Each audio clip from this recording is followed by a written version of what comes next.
distendida, el lugar de la obstrucción. Ustedes ven acá cómo cambia de calibre drásticamente, pero además nos permite valorar otras cosas. Nos permite valorar cómo las estructuras vasculares. Acá hemos puesto contraste a este paciente, ya no es contraste como el bario, sino es contraste administrado por vía endovenosa para pacificar las estructuras vasculares. Estas son las ilíacas y estos son vasos mesentéricos. Y ustedes ven cómo estos vasos mesentéricos están haciendo una vuelta justo en el lugar donde gira el intestino en el vólvulo. Y obviamente si estas vueltas comprimen mucho estas estructuras vasculares, ya sea venosas o arteriales, van a provocar una isquemia intestinal y poner en riesgo la vida del paciente, porque ese es un cuadro muy grave. Por lo tanto, aquí estamos viendo la tomografía computada, cómo nos permite valorar justo el sitio del compromiso intestinal, de la obstrucción, si es que hay compromiso vascular o no y qué riesgos existen. Entonces, ahí vemos nosotros la utilidad de este método de imagen. Esto ya es lo mismo que esto, pero de las reconstrucciones que obtenemos de las imágenes de tomografía. Bien. Ese es entonces un vólvulo de sigmoides. Y finalmente, vamos a mostrar una cosita muy cortita. Este es un paciente que viene con dolor abdominal en fosa ilíaca derecha.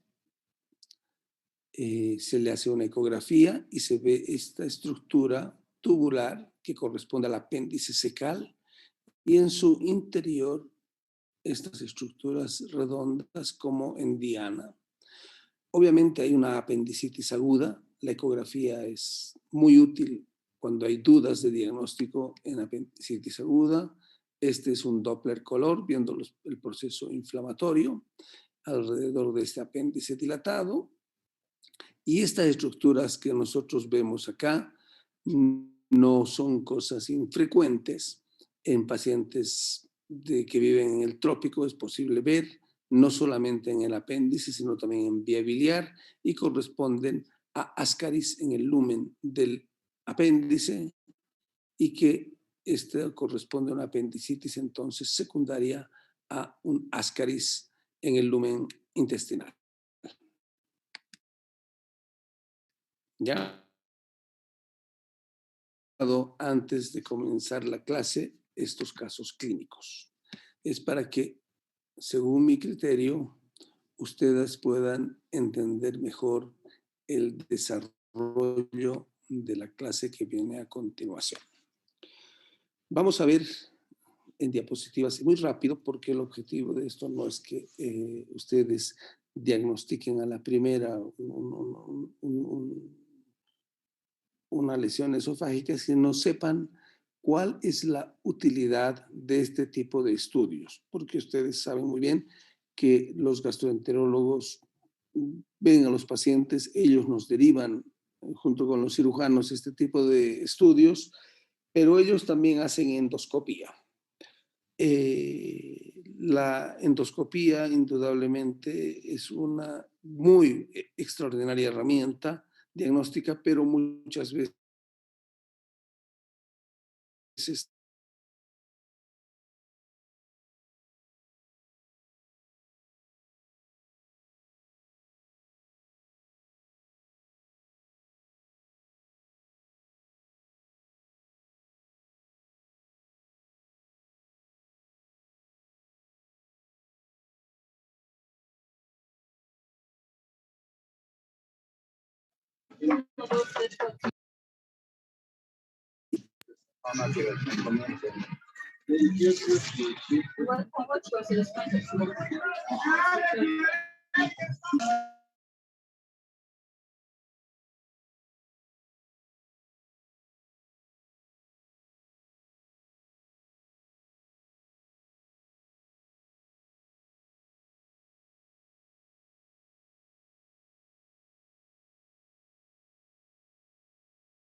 ¿Cuál es esto? Y se ha salido todo.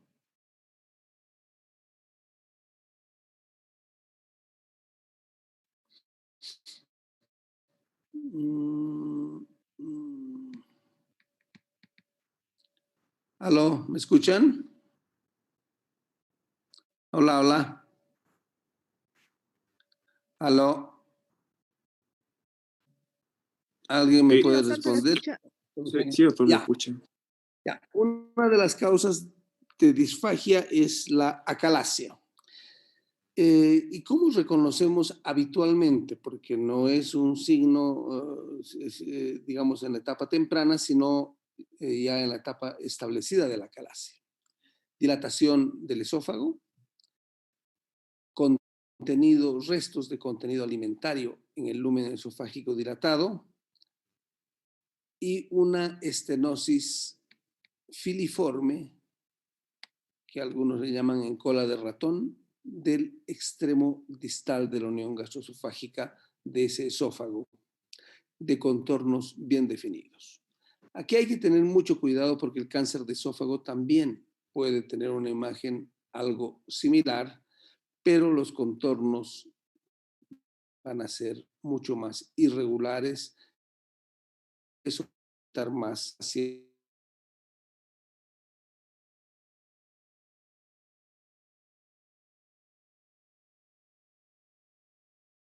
la diagnóstica.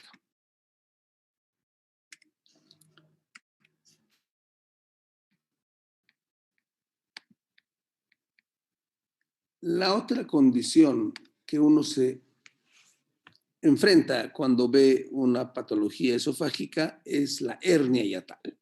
¿Qué significa hernia hiatal? Significa la protrusión de una zona del estómago, del fondo gástrico hacia el tórax. Es mucosa gástrica y que se acompaña generalmente de reflujo gastroesofágico. La enfermedad por reflujo gastroesofágico es una enfermedad que puede ser incómoda y riesgosa en muchos aspectos. Punto 1, vamos a desglosar esto. Esto es la hernia hiatal. La hernia hiatal por sí sola no es una condición patológica de importancia, sino es que se asocie a reflujo gastroesofágico. Cuando hay reflujo gastroesofágico, este reflujo gastroesofágico puede alterar la mucosa del esófago que no está preparada para manejar contenido ácido y entonces se produce la esofagitis por reflujo. Y la esofagitis por reflujo con el tiempo puede llevar a la presencia de estenosis o úlceras, estenosis o lesiones ulceradas, lo que se llama el esófago de Barrett. Y el esófago de Barrett es una condición que puede con el tiempo llevar al desarrollo del cáncer del esófago distal. Entonces, esa es la importancia que tiene el reflujo gastroesofágico. La otra importancia del reflujo gastroesofágico es que se asocia mucho a patología neumológica porque puede haber reflujo, si es que este es muy importante, hacia la vía aérea y producir patología infeccioso-inflamatoria del parénquima pulmonar, especialmente en los niños cuando este reflujo es indudablemente significativo.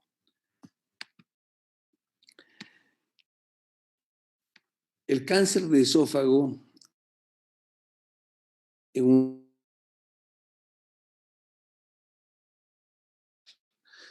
ya sea colédoco, ya sea colon, ya sea estómago, esófago, incluso si nos vamos fuera del tubo digestivo en uréter, el cáncer va a ser así. Va a tener un comienzo abrupto, un término abrupto y va a comprometer en forma, al principio no,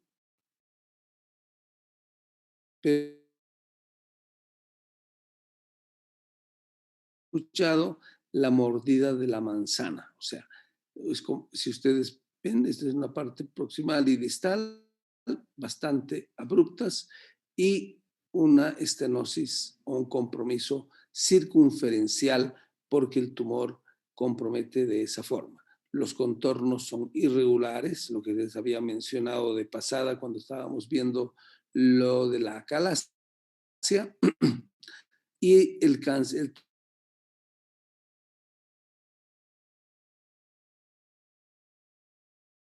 El cáncer del esófago es que el esófago es una estructura que, a diferencia de las otras áreas del tubo digestivo, no tiene serosa. Por lo tanto, si hay compromiso de las distintas capas del esófago, habitualmente ya al no tener serosa hay compromiso del mediastino que está rodeando inmediatamente el esófago, y su diseminación es mucho más rápida y hace que, obviamente, el pronóstico del paciente sea menos favorable. Este es un cáncer de esófago más distal. Este paciente debió tener reflujo a larga data, tiene pliegues en esófago distal muy gruesos por esofagitis y una lesión ulcerada que se sale del contorno, y la lesión que está comiéndose parte de la pared de ese esófago en un cáncer de esófago. Otro cáncer de esófago que no es circunferencial, todavía respeta una de las paredes, pero es muy irregular y muy característico en su presentación. Ahora, ¿cuál es el problema de este examen? Al igual que el de la endoscopía. Nosotros acá lo que estamos viendo es la mucosa, estamos viendo el interior de la lesión, de la estructura, la endoscopía también, pero no sabemos cuánto de profundidad está abarcando hacia tejidos blandos. Si ustedes me permiten hacer un parangón, es como que estuviesen ustedes dentro de una habitación, miran las paredes, ven el techo y ven un foco o una lámpara, pero no saben cuántos pisos encima de esa habitación existen construidos. Entonces, esa es la gran, no sé si ha saltado, no sé dónde, ya, la gran diferencia de este estudio. Entonces, para valorar todas estas estructuras, vamos a ver más adelante, hay otra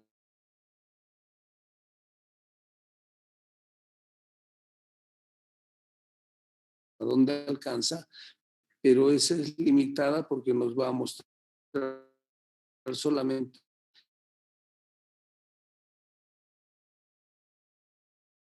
que son elementos de diagnóstico por imagen muy importantes a la hora de etapificar una lesión esofágica. Muy bien. Si nos vamos un poco más abajo y nos vamos al abdomen, nuevamente una radiografía de abdomen simple nos va a permitir valorar las estructuras óseas y las que tienen aire, pero no tenemos capacidad alguna nosotros de ver. Sabemos que el hígado está acá, pero no sabemos cuál es su densidad. Si hubiese un tumor hepático, imposible de ver, incluso si hubiese cálculos en calcificados, podemos sospecharlos. No podemos saber si la vía biliar está dilatada, porque la radiografía no permite discriminar absolutamente nada de esas estructuras. Acá estamos viendo esta imagen y esta otra. Esto corresponden a baterías tragadas, son niños. Esta es una batería redondita, esta es una más larga, y obviamente están proyectadas al tubo digestivo. Estamos asumiendo de que esté el estómago acá y un asa intestinal acá. El riesgo de las baterías es de que tienen polo positivo y negativo, pueden hacer un corte y hacer quemaduras muy, muy graves en la pared intestinal o gástrica, y si queda en el esófago, y eso hace que sean urgencias quirúrgicas muchas veces. Nosotros podemos ver los cuerpos extraños por la alta densidad que ellos tienen. Si este fuese un cuerpo extraño de baja densidad, digamos un pedazo de carne, obviamente no vamos a poder diferenciarlo. Lo mismo que en el esófago, entonces, para ver el estómago, nosotros en la imagen que les he mostrado anteriormente, estamos asumiendo que el estómago está en esta posición, pero para ver el estómago en sí necesitamos representarlo, necesitamos ponerle contraste. En este caso, lo mismo que en el esófago, le hemos dado bario y hemos dado gas, un gas efervescente que permite una distensión significativa del intestino, del estómago, y la técnica esta nos permite valorar la mucosa gástrica en forma muy exquisita, que se ven los pliegues gástricos perfectamente, y nos permite visualizar lesiones de pequeño tamaño. Este es el canal pilórico, el bulbo duodenal, el arco duodenal y el páncreas está alojado en esta área. Todos esos elementos nos permiten a nosotros hacer y aproximarnos a diagnósticos. ¿Como cuáles diagnósticos? Por ejemplo, esta lesión que sale del contorno y se acumula el contraste, el bario ahí, esto corresponde a una lesión ulcerada en la curvatura menor del estómago. A esa lesión ulcerada están llegando estos pliegues engrosados, ¿ya? Y corresponden por cambios inflamatorios retráctiles y obviamente ahí tenemos una úlcera. Ahora, que esta úlcera sea benigna o maligna, para nosotros desde el punto de vista de la imagen radiológica es muy difícil porque no hacemos anatomía patológica con radiología. Si los pliegues estos son mamelonados, están fusionados o están distorsionados, nos orientan hacia malignidad, pero si siguen cursos más o menos uniformes, nos orientan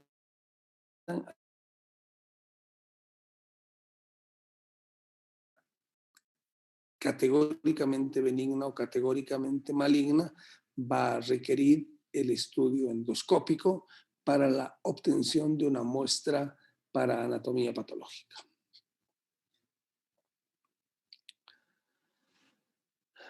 Hay condiciones familiares en las cuales los pacientes se presentan con hemorragias digestivas,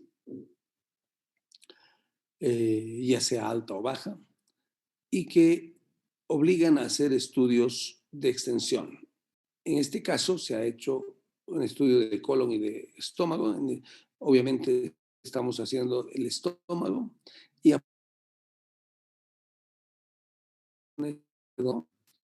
a diferencia de la úlcera que acumula bario, los pólipos, que son levantamientos de la mucosa, no acumulan bario, sino más bien se rodean por bario. ¿Por qué? Porque son lesiones levantadas y el bario que es pesado se queda en la parte más baja y los polipitos van saliendo como dedos de guante hacia el lumen gástrico. Entonces es posible que podamos ver, son de 2-3 milímetros y podemos alcanzar a verlos por la resolución de los equipos actuales de rayos X. Cuando hay esta condición, indudablemente no pueden quedarse ahí. O sea, este paciente va a requerir de todas maneras una endoscopia para ir a hacer una biopsia y definir si no existe alguno de estos pólipos o algunos pólipos con compromiso neoplásico, que vaya a requerir otro tipo de condición en su tratamiento.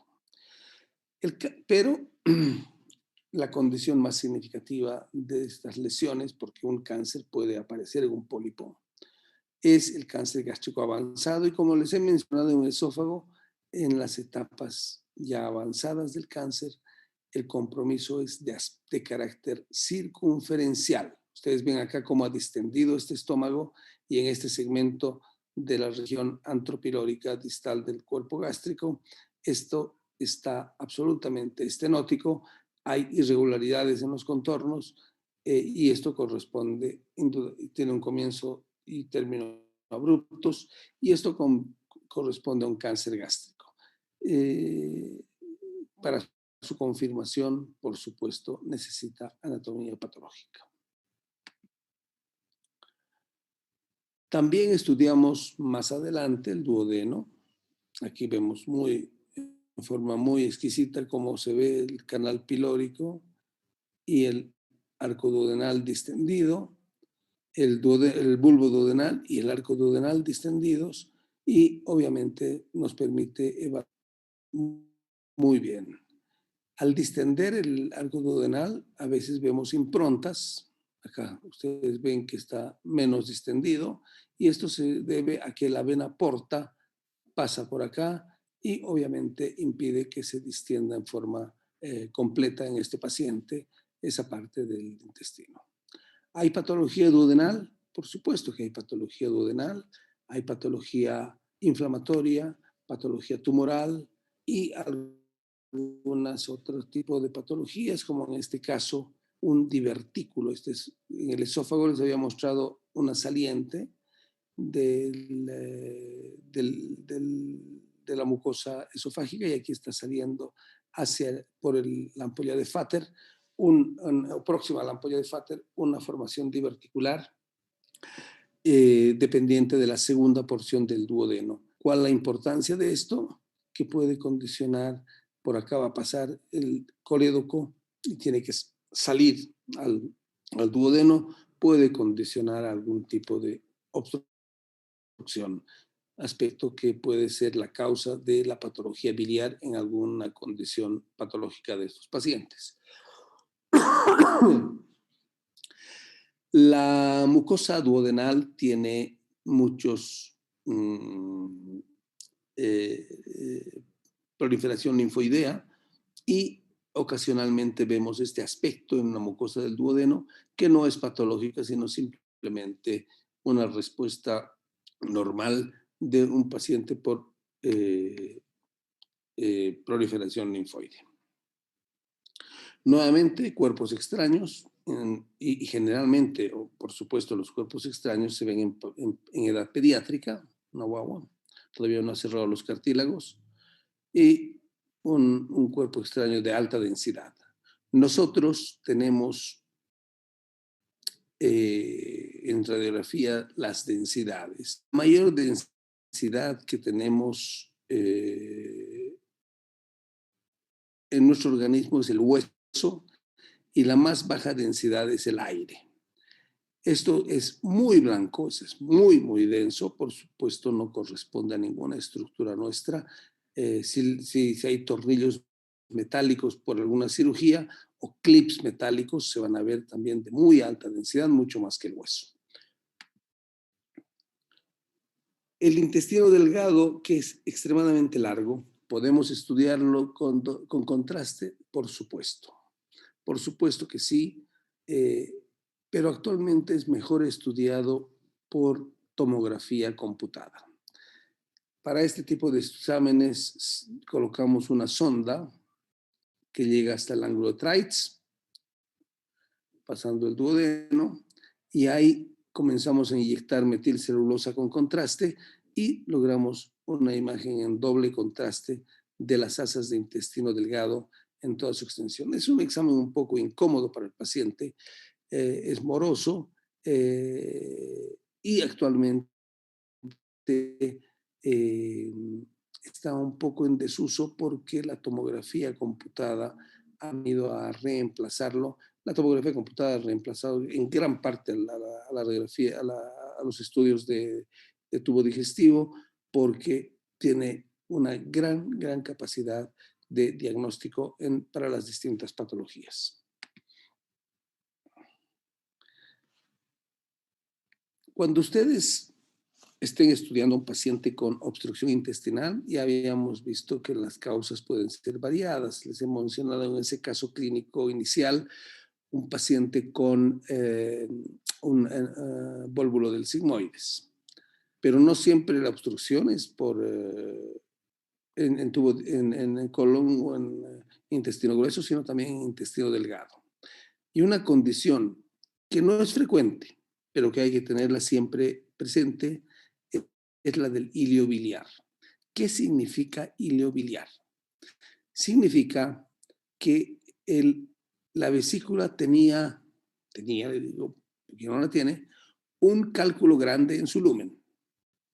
ha habido un proceso inflamatorio y esa vesícula se ha adherido al duodeno, a la segunda porción del duodeno que pasa muy próxima a la vesícula, se ha fistulizado y ha pasado el cálculo de la vesícula hacia el intestino. Va a migrar, va a ir por todo el intestino hasta un lugar donde ya no puede avanzar más porque es la válvula iliocecal, que es la parte más estrecha. Y ahí se tranca. Se tranca y produce una gran dilatación de intestino delgado. A eso se le llama iliobiliar. ¿Y por qué tenemos contraste en la vía biliar? Porque obviamente a través de la fístula que se ha producido va a entrar contraste en el lumen de la vía biliar. ¿Ya? Y acá otra condición patológica que no es obstructiva son, ya hemos visto divertículos en esófago, en duodeno y también hay divertículos en intestino delgado. No es muy frecuente, pero sí pueden existir. Y pueden ser asiento de hemorragias digestivas porque esta parte del revestimiento de los divertículos está menos protegido que un intestino normal. Hay patologías que son no muy frecuentes en nuestro medio, pero que también tienen que tenerlas presentes, como son la enfermedad de Crohn, que no es exclusiva del ilion distal. Puede haber enfermedad de Crohn en colon, puede haber enfermedad de Crohn en esófago, incluso en duodeno e incluso en esófago. Hay que tenerlo presente. Son lesiones inflamatorias importantes que producen una masa de partes blandas alrededor de la pared intestinal. Aquí hay una estenosis, una mucosa como en empedrado y una masa de partes blandas que separa normalmente las asas de intestino, como les he mostrado anteriormente. Están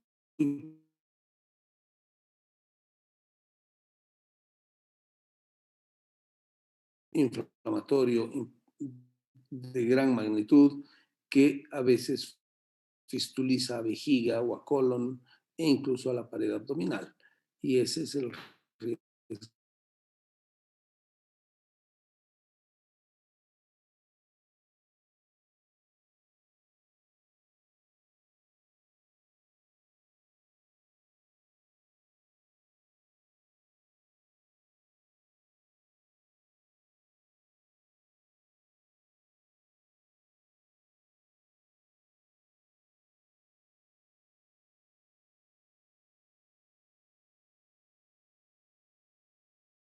Pared intestinal por la separación de las asas intestinales. Acá vemos la cosa en directo. Vemos cómo hay la estenosis, este es el lumen proximal, hay la estenosis, hay el engrosamiento de la pared que se pinta intensamente con el contraste por el proceso inflamatorio. Todo esto es proceso inflamatorio y obviamente separa las asas intestinales. Podemos valorar la presencia de compromiso, la extensión del compromiso y si hay o no comunicación de estas asas intestinales, del contenido de estas intestinales, ya sea a colon, ya sea a vejiga, ya sea a partes blandas. Esa es la gran importancia de la tomografía computada y el gran aporte respecto a una radiografía simple. O en este otro caso, no es un Crohn, pero sí es un vólvulo, no de sigmoide, sino de intestino delgado, y ahí vemos cómo las asas y las estructuras vasculares están como en remolino a ese nivel, y eso hace que se explique por qué el alto riesgo de este tipo de patología poder y viabilidad de las estructuras intestinales. Entonces, actualmente la radiografía simple es como un pantallazo para ver qué es lo que está pasando, pero para hacer el diagnóstico necesitamos la tomografía computada.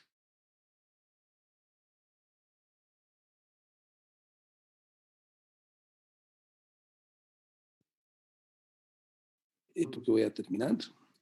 El intestino delgado también lo podemos evaluar con bario y a eso se llama enema varitada, doble contraste. Y las imágenes que obtenemos son de esta calidad. Entonces nos permite en doble contraste valorar lesiones polipoideas o tumorales en cualquier área del colon. Obviamente, cuando en la edad pediátrica, la utilización de este tipo de diagnósticos son en algunas condiciones patológicas. En este caso es un microcolon. Ustedes ven que es muy delgadito. ¿Por qué? Porque ha habido falta de tunelización por atresia iyunal, o sea, ha llegado el flujo durante la fase embrionaria y fetal para desarrollar ese colon. El otro aspecto importante es el Hirschsprung, que es la dilatación patológica del intestino por falta del plexo de Auerbach. Muy bien, muchachos, se me va a cortar en un minuto esto. Vamos a volver sobre el colon la próxima clase para continuar y terminar en forma adecuada este segmento del tubo digestivo. Yo espero entonces encontrarlos a ustedes el próximo jueves a las 5 de la tarde para continuar con las clases. ¿Ya? Muy bien, hasta el próximo jueves entonces. Está bien, doctor, muchas gracias. ¿Aló? Muchas Ya, gracias, doctor. perfecto.